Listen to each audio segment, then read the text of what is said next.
السلام عليكم، ان شاء الله كامل تكونوا بخير. اعزائي المشاهدين، اعزائي المشتركين معايا، ان شاء الله يلقاكم هذا الفيديو بصحه جيده والف عافيه. اللي تنور قناتي لاول مره نقولها فعلي زر الجرس ليصلك الجديد ان شاء الله. اليوم قلت لكم وصفه والله غير صدقوني بدينا بزاف، ودي قطنيه بين الصالي والسكري، بين الحلو بين المالح والحلو. واش ندير؟ السينابون محشي بالجبنه، ومن الفوق عنده كريمه الجبن او كريمه، او نقدر نديرو كاين نوعين من الكريمه، نديرو نستلي مع النوتيلا او كريمه الجبن.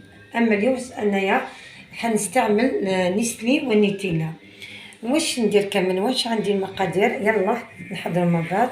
بسم الله. عندي كاس حليب دافي، جوج كيسان حليب دافي، يكون دافي.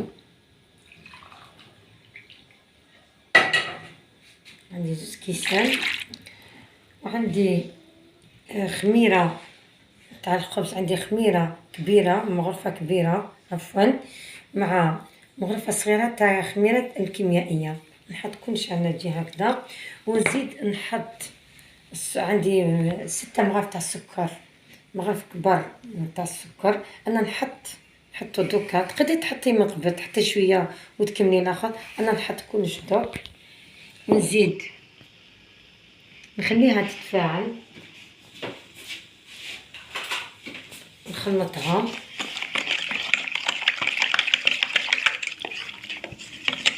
نعاود لكم لي زانغريديون المقادير. حطيت زوج كيسان حليب، مغرفه كبيره تاع خميره الخبز، و6 مغارف تاع السكر. نخليه يتفاعل ونولي لكم. بعد ما تفاعلت الخميره، هاي تفاعلت دوكا. واش نحط كامل؟ نحط نصف كاس تاع الزبادي، يعني ياغورت ناتور. ونحط ثاني نص كاس تاع الزيت، نصف كاس تاع الزيت، عفوا نصف كاس تاع الزبده تاع الزبده.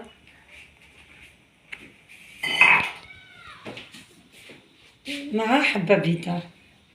صافي حطيت نصف كاس تاع الزبادي ياغورت ناتور، وحطيت نصف كاس تاع الزبده، وحنحط حبه بيضاء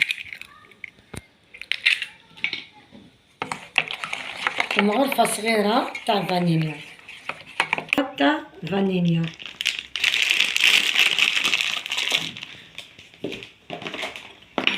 نخلط كلشي مليح. دوكا نبدا نحط الفارينه، نحط الفارينه. الفارينه دائما كما نقول لكم حسب النوعيه وحسب الحاجه. انا حطيت الكاس اللونين نون. انا الفارينه دائما نغربلها قبل ما نستعملها. نزيد نحط شويه ملح، نحط نص مغرفه تاع الملح، مش هكذا، نص مغرفه تاع الملح.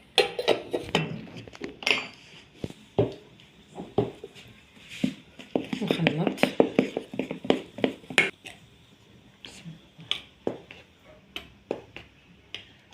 نخلط مليح. راح نستعمل يديا احسن. حطيت زوج كيسان، حنحط الثالث.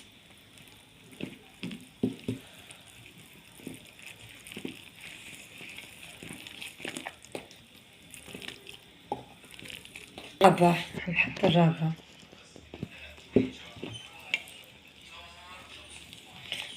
هكا نحط الخامس بصح بشويه. الخامس نشوف على حسب كيما قلت لكم، على حسب الحاجه، على حسب نوعيه الفارينه.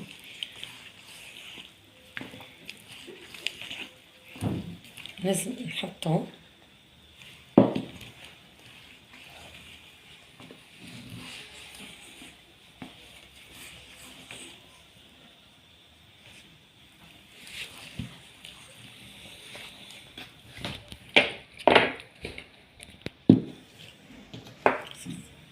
مخصوص نزيد شويه. دوكا السادس نحطو غير بشويه.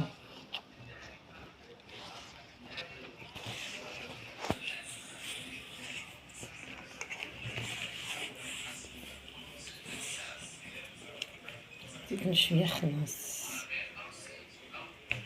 قسمة تتلم.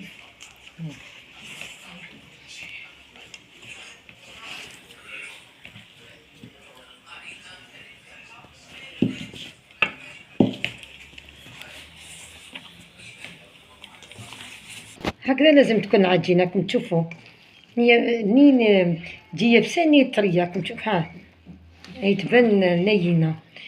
المهم أنا دوكا واش ندير، نخليها ترتاح مدة نصف ساعة ونشكلها. أما الخلطة الثانية واش ندير دوكا حطيت نصف كاس تاع سكر كلاص غربلتو، نزيدلو مغرفة تاع كاكاو، مغرفة تاع كاكاو توجور تغربليه.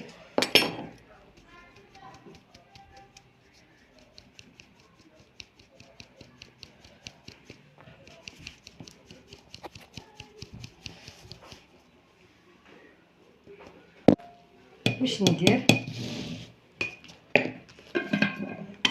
دوكا على راس نخلط، عفوا نشوفوا كما قلت لكم حطيت نصف كاس تاع السكر الناعم سكر كلاص مع مغرفة تاع كاكاو على شويه برك تاع قرفه كما تشوفوا قريصه. نخلط هذا الخليط هكذا نخلطيه مليح. دوكا شوفوا العجينه راكم تشوفوا زادت الحجم ديالها. دايما نقول لكم قبل ما راكم تشوفوا العجينه كيفاش جات مطاطيه. شوفوا دوكا انا نحطها فوق البلان دو طرافاي لمده سنيوه. تقدري ديري لها بابي كويسون ولا تقدري ديري لها شويه فرينه شويه زيت هكذا. دوك تشوفوا واش ندير، حنجيب سنيوه. راكم تشوفوا قطعت العجينه دي بتيت بول هكذا، لازم تقطعيها صغيره هكذا.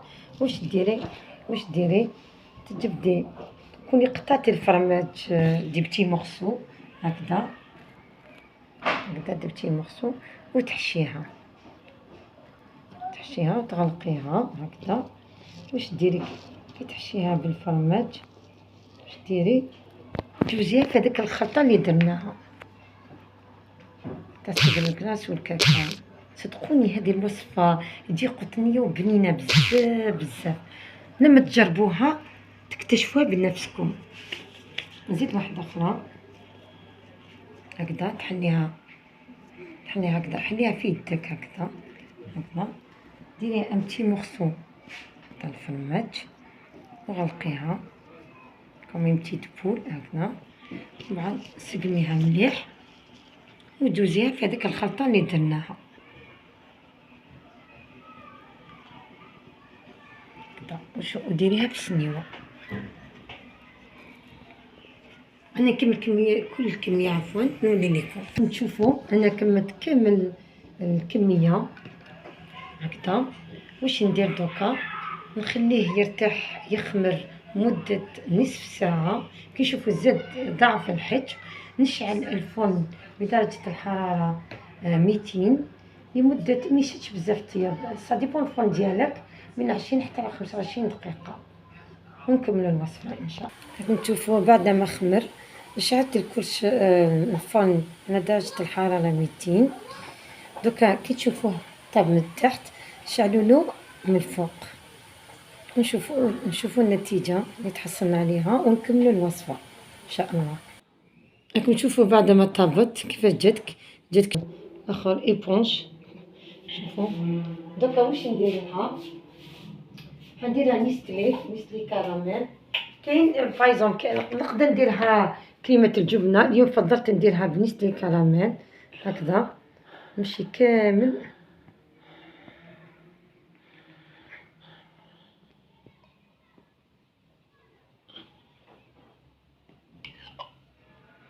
هذا نيستلي كراميل يعطينا فريمون واحد لوغو هايل. ما نقولكمش هذه الوصفه هايله بزاف المذاق تاعها هايل. دوكا نزيد لها شويه نوتيلا من الفوق.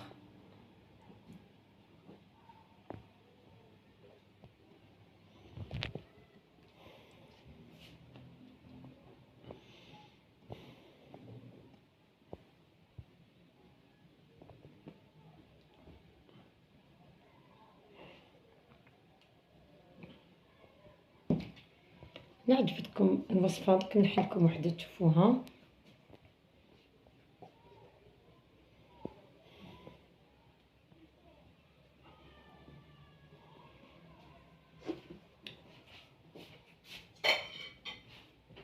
نحل وحدة.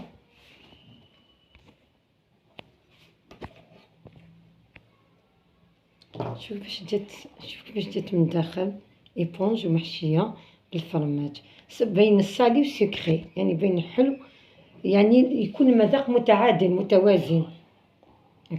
إذا عجبتكم الوصفة اشتركوا في القناة باللايك والاشتراك ليصلكم الجديد. ما بقى لي غير نقول لكم عفوا، دمتم في رعاية الله وحفظه وصحة فطوركم، وسلام.